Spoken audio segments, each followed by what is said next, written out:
खान को क्यों हुई 14 साल की सजा? क्या है इजराइल हमास युद्ध विराम का ताजा अपडेट? म्यांमार को क्यों लगा बिजली का झटका? ईरान के राष्ट्रपति क्यों पहुंचे मॉस्को? देखिए मेरे साथ रात 10 बजे सिर्फ खबर दुनिया की में।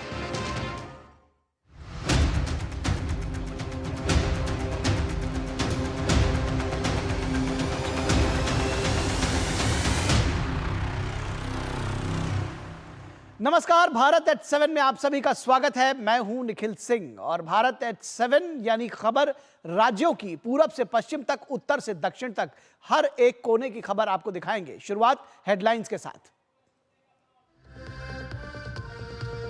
प्रधानमंत्री नरेंद्र मोदी ने भारत मोबिलिटी ग्लोबल एक्सपो का किया उद्घाटन। कहा, मोबिलिटी सेक्टर के ट्रांसफॉर्मेशन से तेज होगी विकसित भारत की यात्रा।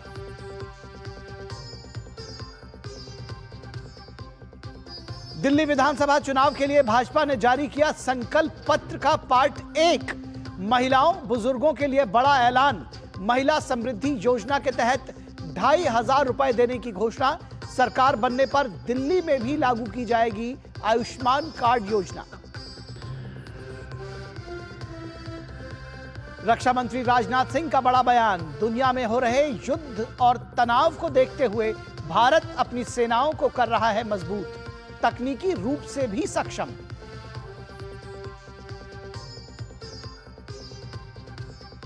संचार साथी ऐप की शुरुआत। मोबाइल पर आने वाली कॉल्स के जरिए होने वाले फ्रॉड से बचने में होगी मददगार। केंद्रीय संचार मंत्री ज्योतिरादित्य सिंधिया ने राष्ट्रीय ब्रॉडबैंड अभियान 2.0 का विजन डॉक्यूमेंट किया जारी। और राष्ट्रपति द्रौपदी मुर्मू ने उत्कृष्ट खिलाड़ियों को प्रदान किए राष्ट्रीय खेल पुरस्कार। डी गुकेश, मनु भाकर, हरमनप्रीत सिंह और प्रवीण कुमार को दिया गया मेजर ध्यानचंद खेल रत्न पुरस्कार।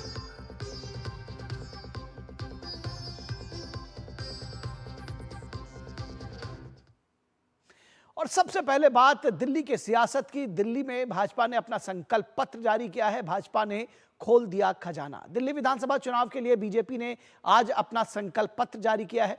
भाजपा ने संकल्प पत्र में दिल्ली की गरीब महिलाओं को हर महीने 2,500 रुपए देने का ऐलान किया है। भाजपा के संकल्प पत्र में महिला समृद्धि योजना के तहत हर महीने मिलेंगे 2,500 रुपए। महिलाओं को गैस सिलेंडर में 500 रुपए की सब्सिडी। होली और दिवाली पर 1 सिलेंडर मुफ्त। दिल्ली में लागू करेंगे आयुष्मान भारत योजना। 5 लाख रुपए तक का अतिरिक्त स्वास्थ्य बीमा दिया जाएगा।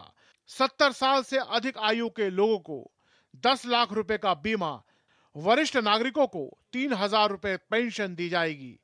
अटल कैंटीन योजना की जाएगी लॉन्च। अटल कैंटीन योजना के तहत झुग्गी झोपड़ी वाले इलाकों में 5 रुपए में मिलेगा खाना। दिल्ली विधानसभा चुनाव के लिए भाजपा के राष्ट्रीय अध्यक्ष जेपी नड्डा ने संकल्प पत्र जारी कर दिया है। उन्होंने दिल्ली वासियों से वादा किया है कि दिल्ली में जन कल्याण की चल रही वर्तमान योजनाएं भाजपा सरकार बनने के बाद भी जारी रहेंगी। योजनाओं से जुड़ी सुविधाओं को और मजबूत करके और उनमें सुधार किया जाएगा।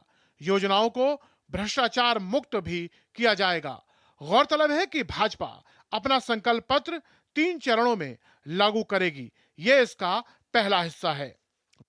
जो दिल्ली में जन कल्याण की योजनाएं चल रही हैं, वह सारी योजनाएं भारतीय जनता पार्टी की सरकार बनने पर जारी रहेंगी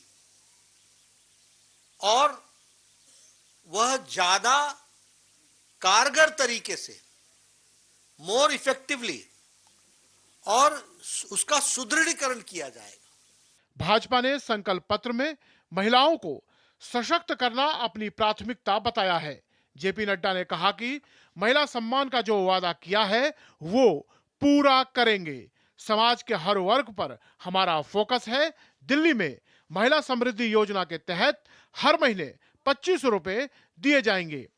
महिला समृद्धि योजना के तहत प्रति माह 2,500 रुपए महिलाओं को दिया जाएगा और पहली कैबिनेट मीटिंग में महिला समृद्धि योजना फर्स्ट कैबिनेट मीटिंग में पारित किया जाएगा। एलपीजी के सिलेंडर में जो हमारी गरीब बहनें हैं, जो गरीब परिवार हैं, उनको 500 रुपए का सिलेंडर पर सब्सिडी दी जाएगी और साथ ही साथ होली और दिवाली में 1 सिलेंडर ईच यह मुफ्त दी जाएगी।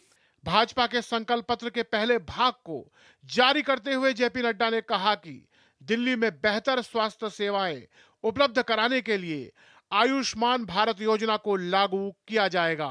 योजना के तहत दिल्ली सरकार अलग से 5 लाख रुपए का बीमा करेगी, जबकि 5 लाख का बीमा केंद्र सरकार देगी। 70 साल से अधिक आयु के लोगों को 10 लाख रुपए का बीमा दिया जाएगा।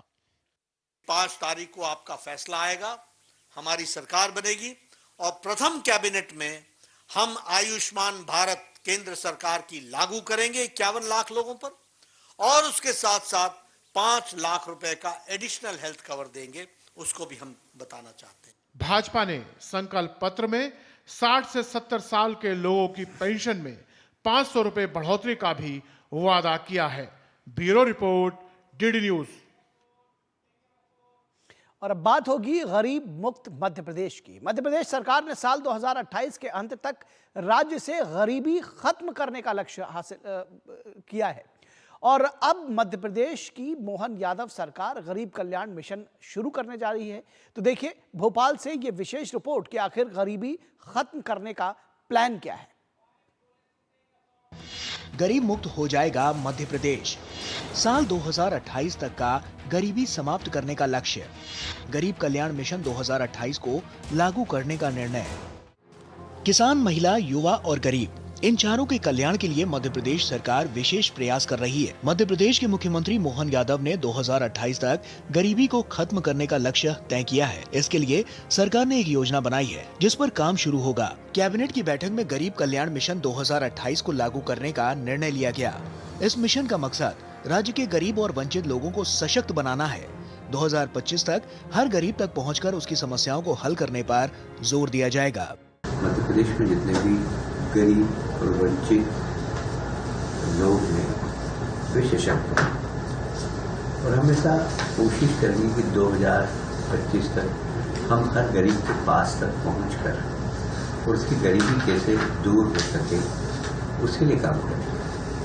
गरीब कल्याण मिशन के तहत गरीबी उन्मूलन के लिए कई पहलुओं पर काम होगा, जैसे महिलाओं और बच्चों के पोषण, स्कूली शिक्षा, भोजन और पेयजल की उपलब्धता। सरकार की मौजूदा योजनाओं को बेहतर तरीके से लागू किया जाएगा। इसके अलावा डायल 100 के नए इंटीग्रेटेड सिस्टम पर 1565 करोड़ रुपए खर्च किए जाएंगे। ये योजना जल्द शुरू होगी और इसका लाभ गांव-गांव तक पहुंचेगा। मछुआरों के लिए एक अच्छी पॉलिसी बनेगी। बहुत बारीक चीज उसमें आज चर्चा हुई जिसमें कि कौन सी मछली का मार्केट अच्छा है, ये व्यवसायिक दृष्टिकोण से देखकर उस मछली को वो उत्पादन करे जिससे कि उसकी आय बढ़े। राज्य सरकार जल्द ही मत्स्य पालन के लिए पॉलिसी बनाकर लाएगी। इसमें मार्केट की डिमांड के हिसाब से मछली पालन किया जाएगा। कैबिनेट की बैठक में मछुआ संवर्धन योजना के लिए 100 करोड़ की राशि स्वीकृत की गई है। गरीबों के आर्थिक उत्थान को लेकर पूरी रूपरेखा बनाई गई है। उनकी न्यूनतम आय कुशल श्रमिक के न्यूनतम स्तर से कम नहीं होनी चाहिए। लगभग 12,060 रुपए महीना, 1,44,000 रुपए साल करीब होने चाहिए। केंद्र सरकार की योजनाएं हैं, सारी योजनाओं को एक छतरी के नीचे लाकर उसका क्रियान्वयन करना ताकि योजनाओं का लाभ भी मिले और वो आर्थिक रूप से मजबूत भी हो। गरीब कल्याण कार्यक्रम के तहत मध्य प्रदेश के बहुआयामी गरीबी इंडेक्स में सुधार होगा। इसके लिए अलग अलग स्तर पर काम किया जाएगा। मध्य प्रदेश सरकार गरीब कल्याण मिशन शुरू करने जा रही है। इसके अंतर्गत बहुआयामी गरीबी इंडेक्स के 12 अलग अलग सूचकांकों पर यह मिशन काम करेगा और इसके साथ ही सरकार का मुख्य उद्देश्य है कि प्रत्येक व्यक्ति की आय कम से कम राज्य के प्रति व्यक्ति आय के न्यूनतम स्तर तक आ सके। कैमरा पर्सन चंद्रमोहन के साथ आशीष मंगल सोनी, डीडी न्यूज, भोपाल। तो गरीबी उन्मूलन के लिए प्रयासरत है मध्य प्रदेश सरकार और उसके साथ ही साथ मध्य प्रदेश के शहडोल में ही रीजनल इंडस्ट्री कॉन्क्लेव हुआ है और शहडोल संभाग की में 7वीं इंडस्ट्री कॉन्क्लेव का आयोजन किया गया। इस कॉन्क्लेव में 5000 से ज्यादा छोटे बड़े निवेशक शामिल हुए हैं। कॉन्क्लेव में 32,000 करोड़ से ज्यादा के निवेश प्रस्ताव मिले, जिसमें 30,000 से ज्यादा रोजगार उत्पन्न हो सकेंगे। शहडोल में रीजनल इंडस्ट्रियल कॉन्क्लेव का आयोजन। शहडोल में छप्पर फाड़ आए पैसे, 32,000 करोड़ रुपए के निवेश का प्रस्ताव। आदिवासी अंचल की बदल जाएगी रंगत, उद्योगपतियों ने खोला खजाना, 30,000 से ज्यादा रोजगार उत्पन्न होंगे। ये तस्वीरें मध्य प्रदेश के शहडोल जिले में आयोजित हुई रीजनल इंडस्ट्री कॉन्क्लेव की हैं। इस इंडस्ट्री कॉन्क्लेव में 5,000 से ज्यादा छोटे बड़े निवेशकों ने शहडोल संभाग में उद्योग धंधों की संभावनाओं को जाना और राज्य सरकार के सामने निवेश के प्रस्ताव प्रस्तुत किए। मध्य प्रदेश पूरे देश में सबसे ज्यादा वन क्षेत्र वाला पहले नंबर पे, करीब 32% मध्य प्रदेश का फॉरेस्ट कवर है, जो भारत के कुल वन क्षेत्र का लगभग 8वां हिस्सा है। दूसरा सबसे बड़ा क्षेत्रफल की दृष्टि से मध्य प्रदेश हमारा है।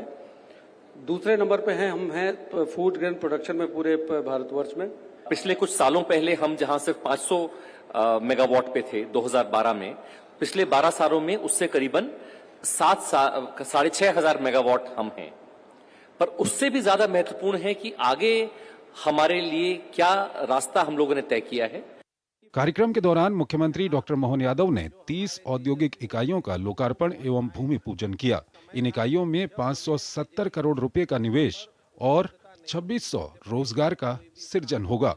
कॉन्क्लेव में टोरेंट पावर द्वारा 1600 मेगावाट थर्मल प्लांट के लिए 18,000 करोड़ रुपए का निवेश संभावित है। कॉन्क्लेव के दौरान मुख्यमंत्री मोहन यादव ने देश के प्रमुख उद्योगपतियों के साथ 1-to-1 चर्चा की। 11 विभागों की 21 पॉलिसी अभी हमारे माननीय प्रधानमंत्री जी के माध्यम से ये रीजनल इंडस्ट्री कॉन्क्लेव के बाद 24 फरवरी को हम ग्लोबल करने वाले हैं।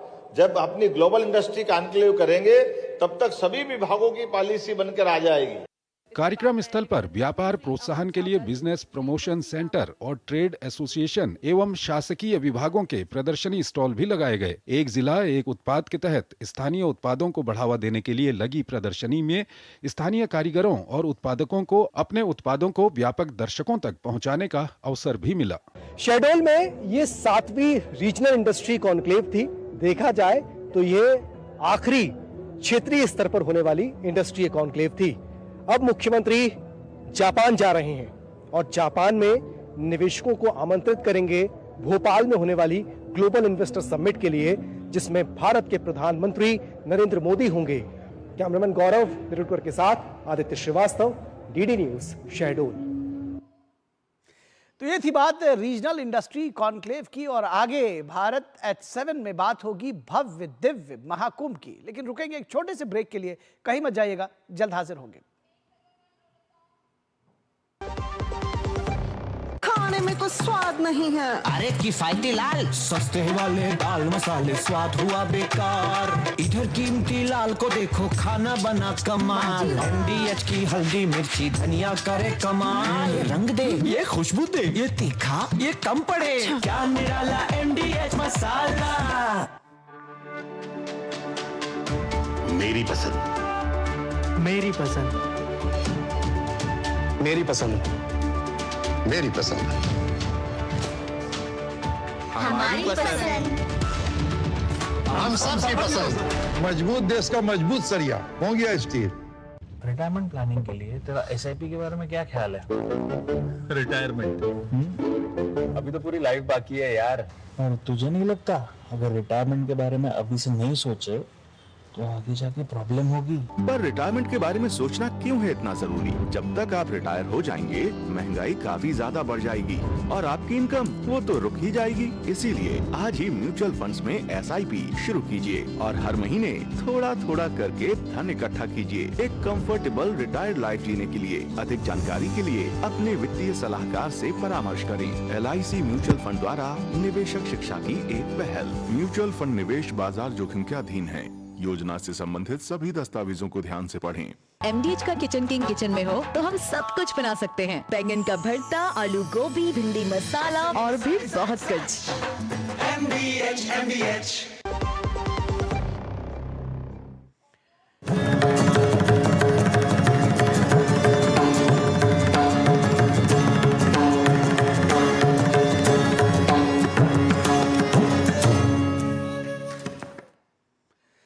बात होगी दिव्य भव्य महाकुंभ की। महाकुंभ का संबंध भारत की सनातन संस्कृति और परंपरा से तो है ही, दुनिया के सबसे बड़े समागम का आर्थिक पहलू भी है।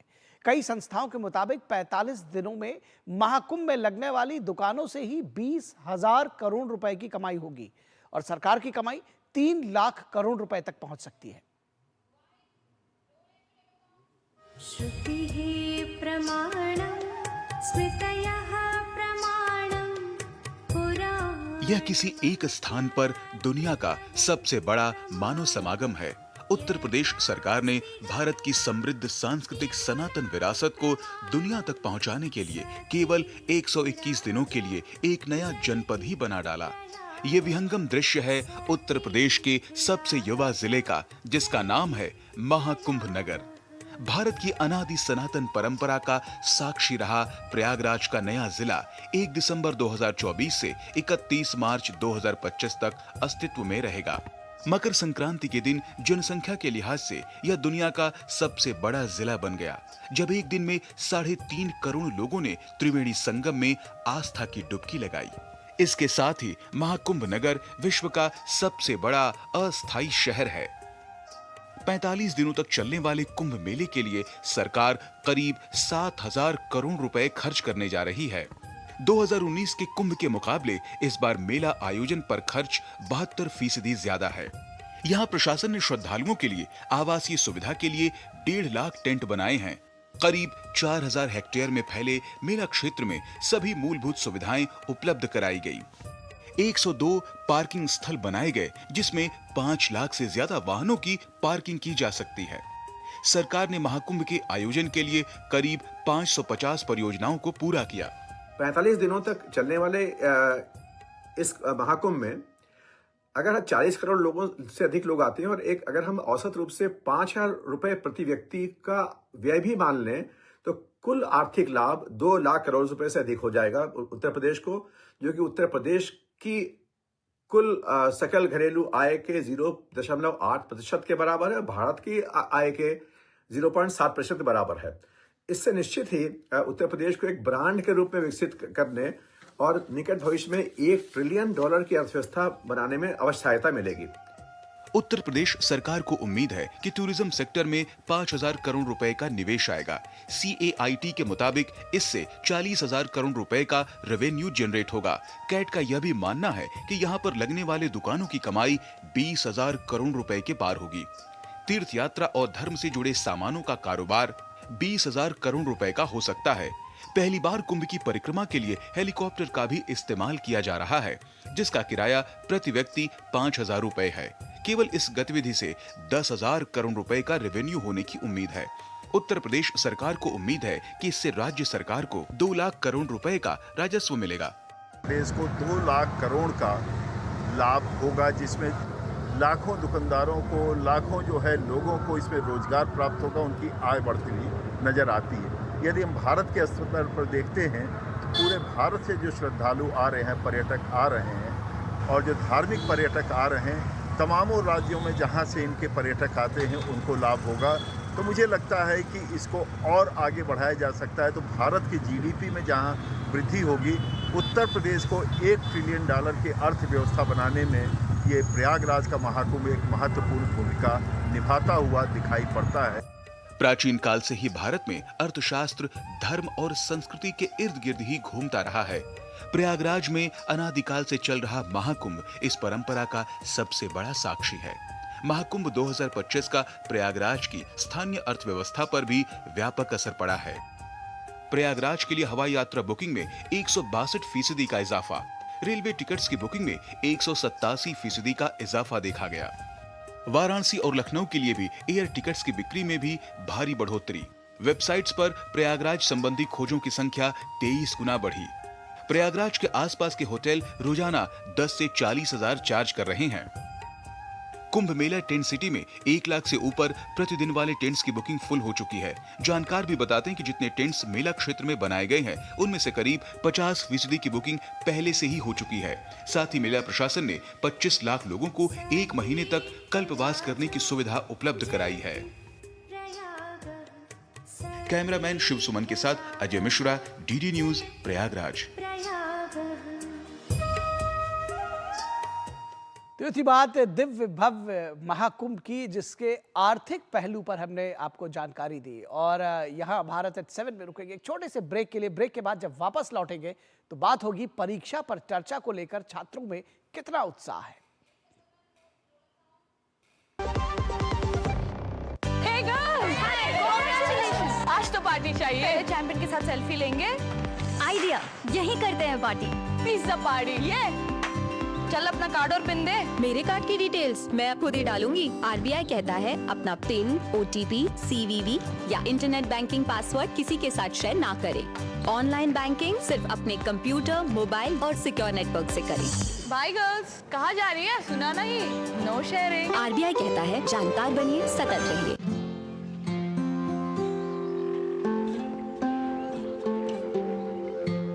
सर, पहली कॉफी अम्मा के लिए।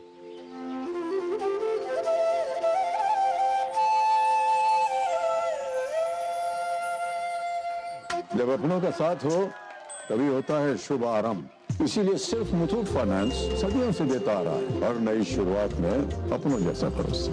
Muthoot finance, India number 1 most trusted financial services bank. हर शुभ आरंभ में अपनों जैसा भरोसा। तो गोल्ड लोन के लिए अभी फोन कीजिए 1-800-313-1212। जब धरती चीर कर निकलता है लोहे का पत्थर और मिलता है मोंगिया के जोश से, फिर तपता है, पिघलता है और बनता है फौलाद। अब होता है सरिया सारी खूबियों के साथ। मोंगिया स्टील, मजबूत देश का मजबूत सरिया। गोल्डी मसाले के 100 ग्राम के स्पेशल पैक्स में फ्रेशनेस लॉक है। ऐसे गोल्डी मसाले जहां जाएं रिश्ते बनाएं। स्वागत है आपका ब्रेक के बाद। और परीक्षा पर चर्चा को लेकर छात्रों में उत्साह। प्रधानमंत्री नरेंद्र मोदी द्वारा शुरू की गई परीक्षा पर चर्चा एक ऐसी पहल है जिसमें वे देश भर के छात्रों, अभिभावकों और शिक्षकों से संवाद करते हैं। इस कार्यक्रम में प्रधानमंत्री परीक्षा के तनाव को दूर करने, समय प्रबंधन, आत्मविश्वास बढ़ाने और बेहतर प्रदर्शन के लिए टिप्स साझा करते हैं स्टूडेंट्स के साथ। इसके साथ ही स्टूडेंट्स के सवालों का भी सीधा जवाब दिया जाता है। इस कार्यक्रम में भाग लेने के लिए हरियाणा अंबाला के छात्र छात्राओं ने ऑनलाइन रजिस्ट्रेशन करवाया है। परीक्षा पर चर्चा कार्यक्रम को लेकर छात्रों में जबरदस्त उत्साह। पीएम मोदी से सीधे बात करेंगे बच्चे। धड़ाधड़ हो रहे हैं रजिस्ट्रेशन। हरियाणा के छात्रों ने उत्साह के साथ करवाया रजिस्ट्रेशन। परीक्षा पर चर्चा कार्यक्रम का उद्देश्य परीक्षा के दबाव को कम करना, छात्रों को आत्मविश्वास के साथ परीक्षाओं का सामना करने के लिए प्रेरित करना।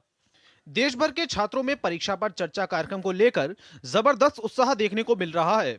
प्रधानमंत्री नरेंद्र मोदी के साथ इस विशेष संवाद कार्यक्रम के लिए हरियाणा के अंबाला के छात्रों ने उत्साह के साथ रजिस्ट्रेशन करवाया है। इस कार्यक्रम में भाग लेने के लिए छात्र ऑनलाइन रजिस्ट्रेशन करवा रहे हैं। रजिस्ट्रेशन प्रक्रिया बेहद सरल है। इसमें छात्र अपने मनपसंद सवाल भी सबमिट कर रहे हैं, जिन्हें प्रधानमंत्री कार्यक्रम के दौरान संबोधित कर सकते हैं। परीक्षा पे चर्चा मोदी जी की तरफ से एक इनिशिएटिव है बच्चों के लिए, जहाँ पे बच्चों के पेपर्स में जब बच्चों को टेंशन होती है, स्ट्रेस होता है, उसको कैसे रिमूव करना है। बच्चों के मन में जो शंका आती है, जो क्वेश्चंस आते हैं, उनका वो जवाब देते हैं, उनके बारे में बताते हैं। इसके लिए बच्चों को रजिस्टर करना होता है और अभी रजिस्ट्रेशन चल रही है। हमारे स्कूल के बच्चों ने भी रजिस्ट्रेशन किया है। वहीं परीक्षा पर चर्चा कार्यक्रम में रजिस्ट्रेशन करवाने वाले छात्र छात्राओं ने बताया कि परीक्षा पर चर्चा न केवल छात्रों के लिए एक मार्गदर्शक कार्यक्रम है, बल्कि यह उन्हें आत्मविश्वास से भरकर अपने सपनों की ओर आगे बढ़ने की प्रेरणा भी देता है। ऐसे कार्यक्रम छात्रों के मानसिक विकास और बेहतर भविष्य की दिशा में महत्वपूर्ण भूमिका निभाते हैं। मैंने परीक्षा पे चर्चा पे रजिस्ट्रेशन करा है, उससे बहुत कुछ सीखने को मिलता है पढ़ाई से रिलेटेड, और हम प्रधानमंत्री से क्वेश्चन भी पूछ पाते हैं। हमें इससे बहुत कुछ सीखने को मिलता है। हमारे पीएम नरेंद्र मोदी जी सीधा हमसे संपर्क करते हैं इसके द्वारा। परीक्षा पे चर्चा वाले उस पे वेबसाइट पे लॉगिन करके मैंने अपना वो पूरा किया है और मुझे उसमें बहुत कुछ सीखने को मिला है। परीक्षा पे चर्चा के लिए रजिस्ट्रेशन किया है और ये पीएम नरेंद्र मोदी का बहुत अच्छा इनिशिएटिव है कि वो स्टूडेंट्स के साथ मिलते हैं, उनके प्रॉब्लम सोल्व करते हैं। इस कार्यक्रम का उद्देश्य परीक्षा के दबाव को कम करना है और छात्रों को आत्मविश्वास के साथ परीक्षाओं का सामना करने के लिए प्रेरित करना है। अंबाला से डीडी न्यूज के लिए मनोज सब्बरवाल की रिपोर्ट। तो परीक्षा पे चर्चा के बाद चर्चा होगी सोलर सेक्टर में व्यापार की संभावनाओं पर। खबर राजस्थान से है, जहां राजस्थान रिन्यूएबल एनर्जी में लगातार विकास हो रहा है। आज जयपुर में शुरू हुए भारत सोलर एक्सपो में लोकसभा स्पीकर ओम बिरला ने शिरकत किया। राजस्थान सरकार के द्वारा इस दिशा में किया जा रहे कार्य को उन्होंने खूब सराहा। तो आप इस खबर को देखिए, हमें दीजिए इजाजत, और इसके बाद इस कार्यक्रम के बाद देखिए पूरा सच प्रखर श्रीवास्तव के साथ। नमस्कार। सोलर सेक्टर में व्यापार की संभावनाएं। राजस्थान दुनिया में सोलर का बड़ा हब।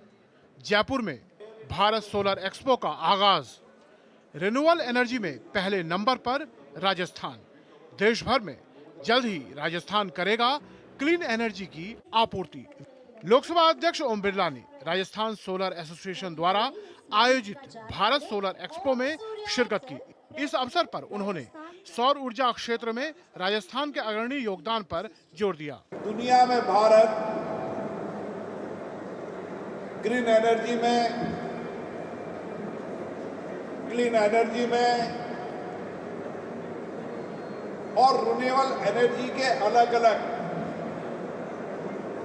तरीके से जो भी हो सकता है, उसके लिए दुनिया का सबसे आगे बढ़ने वाला देश है।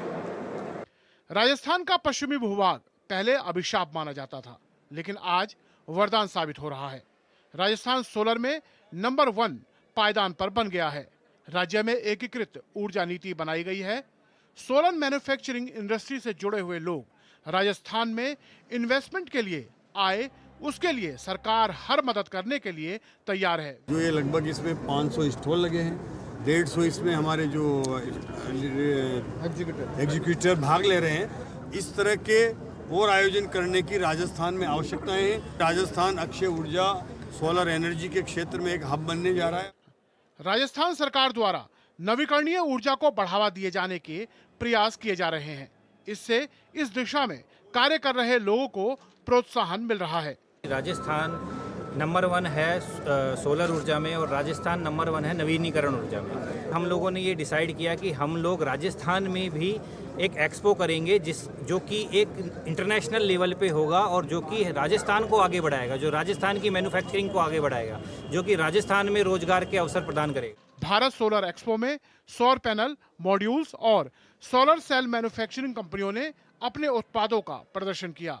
3 दिवसीय इस एक्सपो में 500 से अधिक स्टॉल्स लगाए गए थे और 150 से ज्यादा प्रदर्शक शामिल हुए।